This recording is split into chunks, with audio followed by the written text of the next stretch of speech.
Hello Year 12 and welcome to your very last ever assessment video for English. Today I'm going to talk you through very briefly what's coming up for the trial exam, so I'll ask you to read along with the gold sheet with me.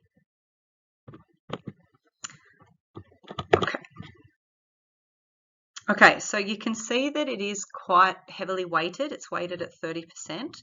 It is the last of your internal assessments. We are assessing quite a few outcomes because it is a full experience that is as close as we can make it to the HSC. You'll get a timetable with all of your dates for all of your exams from the deputies a little bit later in time, but you do know that English is always first and it's going to be week 3 next term. Okay, so I said that we try to design the trials to replicate the experience of the real HSC so that nothing that you get in October will feel foreign. That includes the fact that you'll be responding to 2 exam papers. So paper 1, on the first day of the exams, is the common module. So that's the human experience. So you can see on your page there that we will be assessing 2 sections, short answers and the essay. You'll have 10 minutes reading time followed by an hour and a half to write your responses.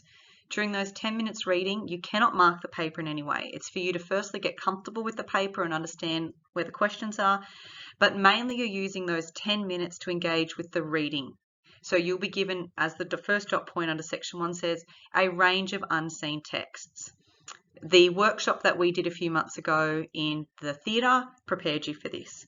So it's a range of text types. You won't know what they're from. They'll be short extracts, but there is a bit of reading involved. You'll then have a series of short answer type questions responding to how those texts represent ideas about the human experience. That's worth 20 marks and you have 45 minutes to complete it. No one in the exam hall is going to tell you when those first 45 minutes is up and when you start the next part of the paper. You need to manage that yourself.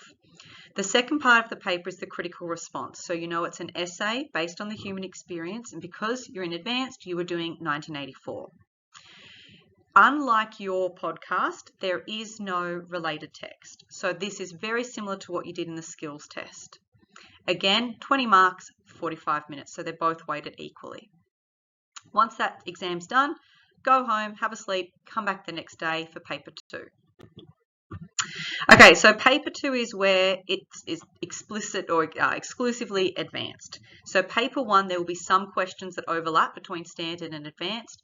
Paper 2 is completely separate. Unlike paper 1, paper 2 only has 5 minutes reading time because you don't have those chunky texts to read through. 5 minutes to give you time to find the questions, to get comfortable with the booklet, but again, you can't mark the paper in any way. You will then have 2 hours writing, so it's a longer period of time writing.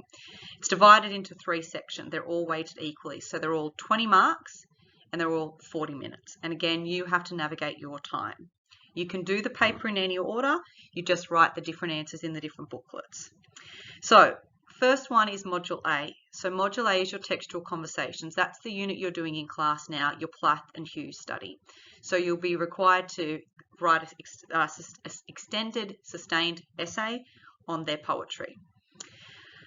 Part 2 is Henry. So you know that that's Module B, critical study. It's the same, 20 marks, 40 minutes. You'll be responding to King Henry, obviously the 4th part 1 by Shakespeare. Pretty straightforward, Module A and Module B, you know you're writing essays. Where it gets a little bit complicated is Module C because we don't know what will happen in the HSC exam. So we don't know the breakdown of the questions, you don't know whether you'll be asked a reflection or not.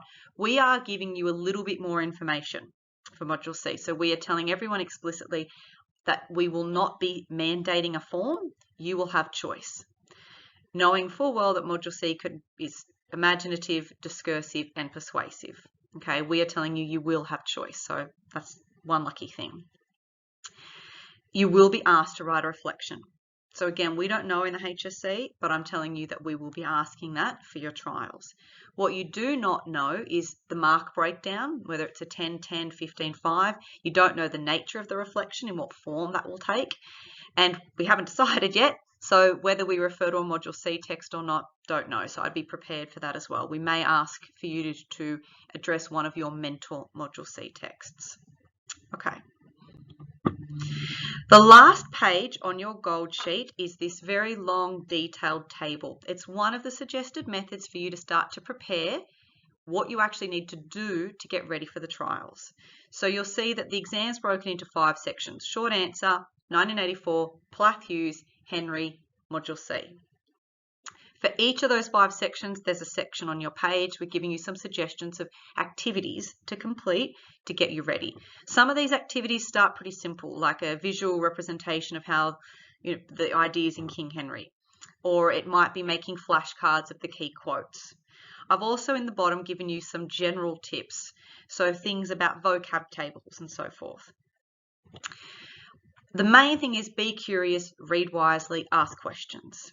So when we say read wisely, the good thing about your text, like something like Henry, Plath and Hughes, there's so many critical readings out there.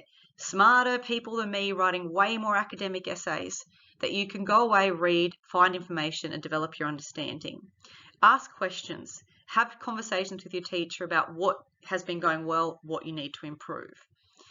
I also did a few months ago when we still had hubs, if you remember, I was running workshops on how to study for English. Your teachers are going to load that onto the Google Classroom pages of each of your classrooms as well to give you some tips about how to build your vocabulary or some strategies for peer marking and so forth. And the last thing I want to remind you is every assessment that we've ever done in English is always to prepare you for the big picture, so the HSC, the trials. And every single time you've submitted that assessment, you've had detailed feedback. So the marker has given you feedback about how to improve. I would encourage you all to go back and look at that feedback. If you think about how well you're writing now to when you were doing, say, the podcast last year, I'm hoping you all feel you've made lots of improvements. So go back, look at the feedback, and then can I make each of those responses stronger? Now, of course, have a chat to your individual English teachers if you've got questions. If it's stuff about NESA, procedures, things like that, come and see me in the staff room. The deputies will be overseeing the trial exams, but I'm always available to help. Otherwise, good luck, work hard, and I hope it all goes well, Year 12. Thank you.